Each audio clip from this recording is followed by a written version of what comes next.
Hola, Débora. ¿Qué tal? Es autista. ¿Cómo estás? Buen día. Buen día, buen día. Bueno, contame un poco, si está bien dicho, padecer autismo, para empezar. Bueno, en cierto aspecto se padece en cuanto a las cuestiones negativas que tiene el trastorno, de los impedimentos y la afectación en las áreas del desarrollo, porque el autismo, por eso se lo llama trastorno generalizado del desarrollo, porque afecta a varias áreas del desarrollo. Entonces, bueno, al afectar el área de la socialización, la comunicación, el lenguaje, o sea, padecen déficit en el desarrollo, digamos. Sí, está claro. ¿Cómo te diste cuenta que tu hija era autista? Bueno, en realidad no sabía que era autismo lo que tenía. Yo empezaba a ver síntomas raros, es decir, ella tuvo un desarrollo normal hasta aproximadamente el 1 año y medio, donde empiezo a ver que ella deja de usar las pocas palabritas que había aprendido. Me empieza a costar que responda al llamado, o sea, yo la llamaba y no venía, parecía sorda. Claro. De repente deja de mirar a los ojos, empieza a estar más ausente, empieza a tener conductas raras, caminar en punta de pie, girar sobre sí misma, empezó a ser más inquieta, empezaba a correr de un lado al otro y moverse de un lado al otro sin ningún motivo, claro, digamos. Claro. Lo que pasa es que como respondiendo a cosas que no estaban entre nosotros, digamos. Claro, y cosas que uno ve en la dinámica familiar. Lo que pasa es que cuando uno va al pediatra y le manifiesta esto, el pediatra relativiza enseguida todas estas observaciones. Claro. Por desconocimiento, ¿no? Uno... sí, bueno, un pediatra que desconozca que puede ser, digamos, que un niño puede ser autista, es grave. Que una madre no se dé cuenta que eso es autismo, es lógico, pero que un pediatra no evalúe. Y una madre que ha tenido otra hija, que ya ha tenido otra hija, claro, una madre primeriza ni siquiera puede advertir que eso... Claro, ni siquiera puede comparar, claro. Exactamente. Entonces, vos fuiste, lo relativizó el doctor. Sí, bueno, está inquieta porque está en la etapa de la deambulación, está experimentando el mundo, bueno, no obedece porque los chicos a esta edad son más inquietos, son así, son estas cosas que, o ya va a hablar del tiempo... Siempre somos obsesivas, queremos enfermar al hijo. Totalmente, sí. Ese tipo que pueden tener razón, ¿no? Pero no pasaba en este caso. No siempre pasa por ahí. Claro, por lo menos hay que investigar un poquitito. Claro, totalmente. Entonces... Sí, bueno, entonces, el pediatra relativizaba todo, con mi marido no estábamos conformes con esto, y decidimos consultar directamente a un neurólogo. El neurólogo, por suerte, un neurólogo que conocía este trastorno y diagnosticó, digamos, autismo como primer diagnóstico. Hay una duda que me agarra ya, Débora, en tu relato, ¿se convirtió en autista o se manifestó un autismo que está desde que se nace? Bueno, es una buena pregunta esa. En realidad... el autismo es un problema neurológico que evidentemente es que se dispara generalmente a los 18 meses. Ok. Pero no es que hubo algo que le provocó a los 18 meses el autismo, sino que se dispara algo que ya tiene. Se dispara algo que ya tiene. Okay. Es un problema que viene con uno, es un problema neurológico. De hecho, hay estadísticas en cuanto a hermanitos, en cuanto a la genética, digamos, a la prevalencia de casos de autismo, en la familia, digamos, por una cuestión genética, inclusive mellizos y gemelos son autistas. ¿Entendés? O sea, hay un componente genético y neurológico muy importante en esto. No hay una causa psicológica ni un trauma psíquico que por eso devienen autistas. Claro.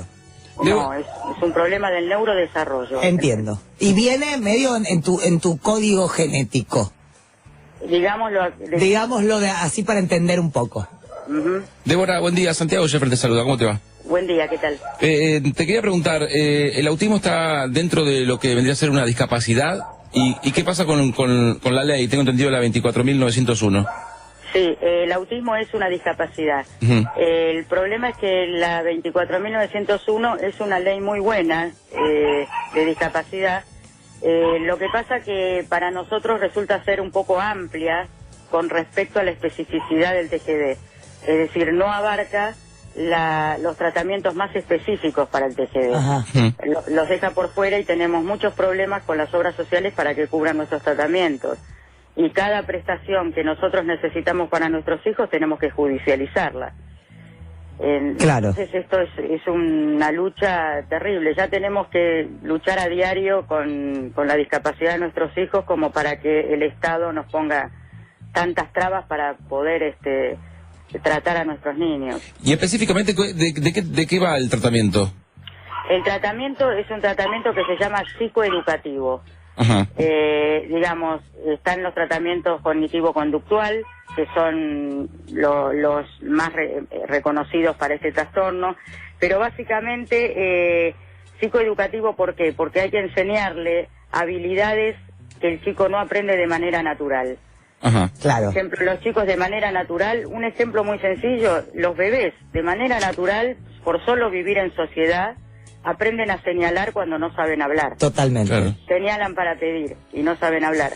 Nuestros chicos tienen que aprender a señalar, porque no entienden la comunicación, ni paraverbal ni verbal. Ok, ahora una pregunta. Esto de los 18 meses, ¿no debería, digamos, ser como una cosa obligatoria, hacer una especie de chequeo, un testeo de los niños con 18, al cumplir los 18 meses? Exactamente. Bueno, esta es una de las cruzadas que lleva aparte TGD Padres. Poner la obligatoriedad de todos los pediatras. De incluir, claro. Y claro, debería ser así. De administrar este cuestionario. Hay un cuestionario, el MChat, que es muy sencillo. Los padres deben contestar por sí o por no a determinadas conductas del niño. Totalmente, es algo elemental. Ni siquiera hace falta un análisis caro, ni... No, ni siquiera es caro. Digamos, acá parte por una cuestión de ignorancia, creo, Claro. ¿no? Por no pensar en mala voluntad. Pero, Claro. digamos que esto es muy sencillo de administrar y debería ser obligatorio. Claro. Porque es un trastorno que cuanto antes se detecte y antes se dé con el tratamiento específico, los chicos mejoran notablemente. Eso te iba a preguntar, Sí, como mejoran. la mayoría de las enfermedades, hay los una trastornos. esperanza. Pero mejoran notablemente. Notablemente. Por ejemplo, en el caso de tu hija, de esos 18 meses donde no respondía a tu voz, donde parecía responder a algo que no estaba ahí, donde no te miraba a los ojos, que no... Digamos, ¿cómo está hoy? Hoy es una chiquita que habla, que se comunica, que antes no hablaba, no se comunicaba. Es una niñita que mira a los ojos.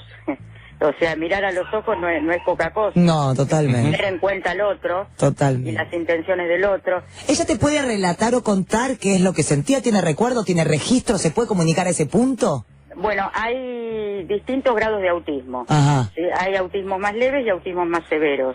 Por eso también se habla de trastornos del espectro autista. Sí. Es un espectro del más al menos, en donde están las mismas tres áreas afectadas, más o en menos.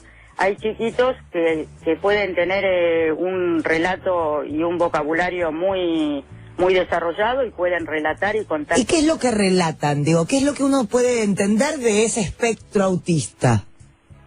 ¿Qué es lo que uno puede entender? Claro, ¿qué es lo que te cuentan? ¿Qué es lo que ellos recuerdan o tienen registro?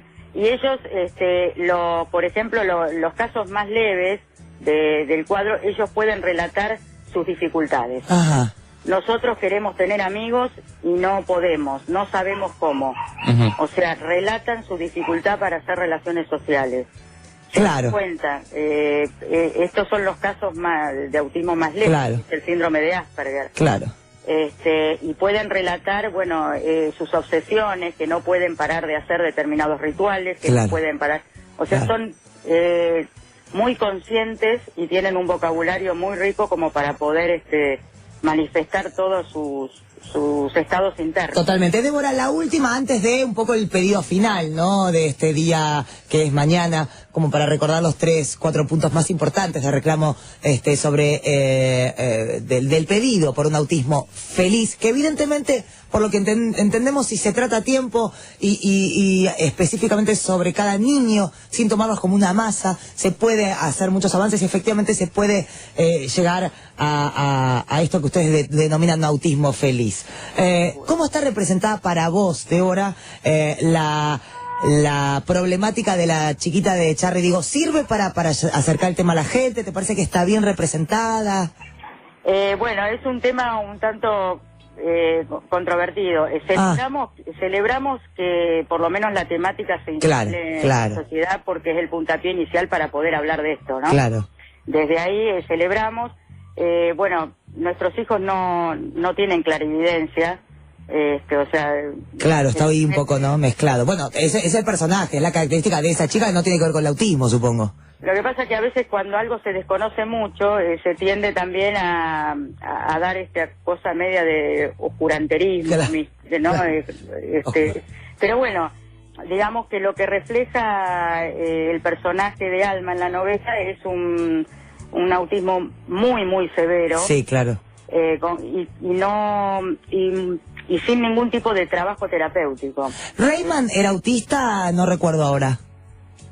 En la película Rayman, donde Dustin Hoffman, ¿era un autismo también lo que se representaba? Era un autismo, exacto. Era un autismo de alto funcionamiento, que sí, donde él podía relatar perfectamente esto que vos decías, sus estados internos. Claro. Se sentía. Y también, pero bueno, son cosas que están buenas por lo menos para disparadores, ¿no? Como vos decís. Exacto. No confundamos, no son clarividentes, no tienen poderes.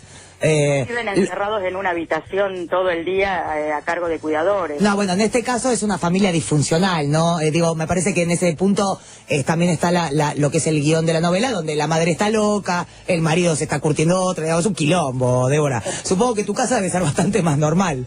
Sí. O sea, tener de mamá Leticia Briche, te digo, es un problema para cualquiera, ¿no? No, la queremos mucho a Leticia y la verdad que está siendo un gran personaje. Pero digo, me parece que ahí el tema no es el autismo de Alma, sino que es una familia disfuncional. Claro. La verdad es que de todas maneras, como vos decís, que se instalen temas muy importantes. Contanos los 2 o 3 reclamos fundamentales de esta campaña para poder ayudarlos. Los 2 o 3 reclamos es, bueno, primero y principal, invitar a toda la sociedad el 2 de abril a nuestra marcha desde el INADI. Queremos destacar la adhesión del INADI, del organismo, que convoca también y va a iluminar sus sedes de azul. Nos está acompañando en esto. Por otro lado, queremos destacar la necesidad, como hablábamos, de un diagnóstico precoz. Claro. La necesidad inmediata de un tratamiento específico y de un marco legal que proteja a nuestros hijos, ¿no? En el presente y en el futuro, porque en la vida adulta, y los jóvenes y adultos prácticamente no tienen instituciones para donde continuar sus tratamientos. Perfecto. Débora, también proponen vestirse mañana de azul, así que andaremos por ahí vestidos de azul. Seremos los seres de azul. Bueno, Débora, un beso enorme. Gracias a ustedes. Hasta luego. Por favor. Hasta luego, buen día. 9 de la